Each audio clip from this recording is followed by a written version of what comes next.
Hello friends, नमस्कार। स्वागत है आप सभी का आपके अपने favourite YouTube channel SK education में। आज हम आपको जो जानकारी देने जा रहा हूँ वो संबंधित है RRB group D and RRB NTPC exam की तैयारी कैसे करें। इसका सबसे जो आसान तरीका है वो आज हम डिस्कस करेंगे। फ्रेंड, जैसा कि आप अच्छी तरह से जानते हैं कि रेलवे ने 1.5 लाख से भी ज़्यादा पदों के लिए वैकेंसीज निकाली थी और उसमें तकरीबन 2.5 करोड़ से भी ज़्यादा उम्मीदवारों ने आवेदन किया हुआ था।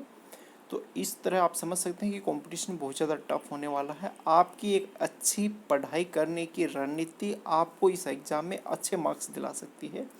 उसकी कंप्लीट जानकारी इस वीडियो के माध्यम से आपको प्राप्त होगी, इसलिए वीडियो को आपको पूरा देखना है, कहीं कोई स्किप नहीं करना है। पसंद आए तो लाइक करके मुझे बताएं, कोई डाउट है तो आप कमेंट करके ज़रूर पूछ सकते हैं।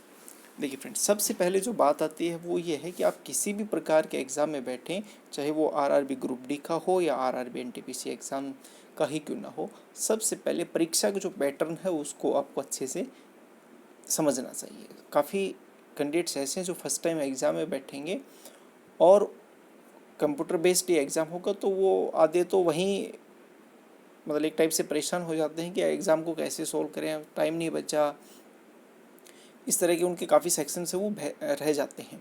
तो आप सबसे पहले परीक्षा पैटर्न को अच्छे से समझें कि कितने क्वेश्चन पूछे जाते हैं, कितने सेक्शन होते हैं, किस सेक्शन को मुझे कितना टाइम देना है। इस तरह से आप अपने जो पार्ट्स हैं उनको टाइम के अकॉर्डिंग डिवाइड कर सकते हैं। और फिर बात आती है कि परीक्षा का जो सिलेबस है वो क्या है, उसमें किस किस आधार पर सवाल पूछे जाते हैं। इस तरह से आपका पूरा सिलेबस और पैटर्न के बारे में आपको अच्छे से जानकारी होगी तो आप अच्छे से अपने एग्ज़ाम को अटेम्प्ट कर पाएंगे। अब बात आते हैं कि एक अच्छी रणनीति कैसे बनाएं, उसके हम कुछ डिस्कशन हैं, वो हम पॉइंट्स हैं वो डिस्कस करेंगे। सबसे पहले तो बात आती है कि आपके पास आपका सिलेबस होना चाहिए। आप आउट ऑफ सिलेबस पढ़े जा रहे हैं, वो आपके एग्ज़ाम में नहीं आता है या इम्पोर्टेंट नहीं है तो आप उसका कोई फ़ायदा नहीं है। तो सबसे पहले आप जितने भी टॉपिक्स वाइज हैं उनका सिलेबस निकाल लें। आपके पास आपका स्टडी मटेरियल हो टॉपिक वाइज, आप चाहे बुक्स की हेल्प लो या इंटरनेट की हेल्प लो, फ्रेंड्स की हेल्प लो, कोचिंग सेंटर की हेल्प लो, वो आपके ऊपर डिपेंड करता है। तो आपके पास में सिलेबस और उससे सिलेबस से जुड़े संबंधित जितने भी मतलब सामग्री है वो सारी आपके पास में होनी चाहिए। अब आगे बात करते हैं कि एक टाइम टेबल का। टाइम मैनेजमेंट में हर विषय को आप शामिल करें। जैसे फॉर एग्जांपल आपके पास में सिलेबस में 5 सेक्शन है कि भाई 5 सब्जेक्ट आएंगे, जैसे रीजनिंग हुआ, आपका मैथमेटिक्स हुआ, जीके हुआ, इस तरह से करके आपके 4 या 5 जो भी सेक्शन है उसको आपको पर डे 1.5 से 2 घंटे का आपको समय देना है। आप सुबह मॉर्निंग से स्टार्ट कर लीजिए, 2 आपने सुबह पढ़े, 1 दोपहर पढ़ा, 2 शाम को पढ़े, इस तरह से आपका कवर हो जाएगा। ठीक है। और स्टडी मटेरियल ज़रूर रखें, आप इस चीज़ को आप ध्यान दें। जैसे जैसे आप पढ़ते जाते हैं हर टॉपिक को आपको कवर करना है, चाहे वो इम्पोर्टेंट हो चाहे वो ना हो, चाहे वो किसी पीछे परीक्षा में पूछा गया हो चाहे ना पूछा हो, क्योंकि अभी तो आपके पास में समय है, आप उस चीज़ को अच्छे से कवर कर सकते हैं। ठीक है फ्रेंड्स। और जैसे जैसे आप पढ़ते जाते हैं आप अपने खुद के नोट्स ज़रूर बनाएं, जो इम्पोर्टेंट हैं उनको आप अलग पेन से लिख लीजिए, like as a black pen से, और जो रूटीन है वो आप ब्लू पेन से कर सकते हैं। इस तरह से जो भी इंपॉर्टेंट पॉइंट्स रहेंगे वो आपको ओपन करते ही आपके माइंड में आ जाएगा कि ये हमारा इंपॉर्टेंट पॉइंट्स है। तो आपको अपने जो सेल्फ नोट्स हैं वो ज़रूर प्रिपेयर करने हैं। जैसे फ्रेंड्स, हो सकता है कि आपको ये काम करते करते 1 महीने का समय हो गया हो, या 1 महीने का, या आप आज से ही आप अपनी स्टडीज स्टार्ट कर रहे हो। देखिए, दोनों तरह से बातें मैं आपको बताऊंगा। आप कल से ही अपने पुराने जो मॉक टेस्ट हैं या पुराने पेपर्स हैं या जिस तरह से आपको सॉल्व पेपर मिलते हैं उनको उठाइए, और हर दूसरे दिन एक मॉक टेस्ट को, चाहे वो मॉक टेस्ट हो या आपका सॉल्व पेपर हो, पुराना पेपर हो, उसको आप सोल्व करना स्टार्ट कर दीजिए। जी बिल्कुल, उसमें आप बिल्कुल एक टेस्ट देना है एक टाइप से आपको, और टेस्ट देने के बाद में आपको खुद ही एनालिसिस करना है कि जैसे आउट ऑफ 100 में से मैंने कितना स्कोर किया है।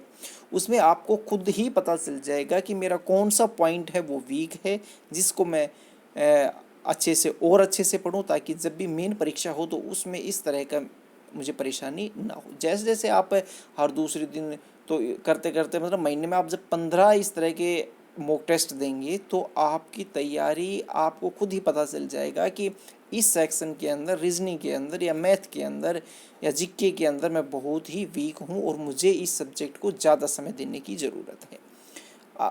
अब बात आती है कि आपने सपोज करो, आप हो सकता है आप पीछे से भी अच्छे से तैयारी करते आ रहे हो, अब आपको 2-3 महीने का समय हो गया, आपने पूरा सिलेबस को कंप्लीट कर लिया है, तो अब आपको हर टॉपिक वाइज ये MCQs हैं वो आप उनकी तैयारी करना ज़रूर स्टार्ट करें। उससे भी आपको हेल्प हो जाती है, क्योंकि कई बार क्या होता है थ्योरी तो आपने पढ़ ली है लेकिन क्वेश्चन उस पर किस तरह का आ सकता है ये आपके विचार में नहीं आता है, तो वहाँ पे भी आपको हेल्प मिल जाएगी किस तरह के आपको जो क्वेश्चंस हैं वो पूछे जाते हैं।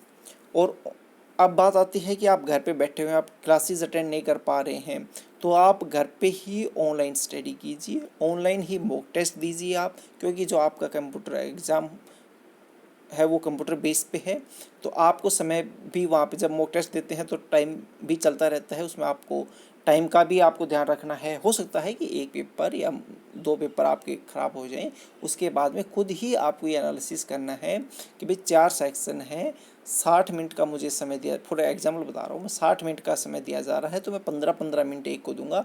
और मेरे हिसाब से आपको ये करना है, जैसे आपको 1.5 घंटे का पेपर है और उसके अंदर 5 आपके सेक्शन हैं, तो सबसे पहले 20-20 मिनट सभी में आप लगा लीजिए।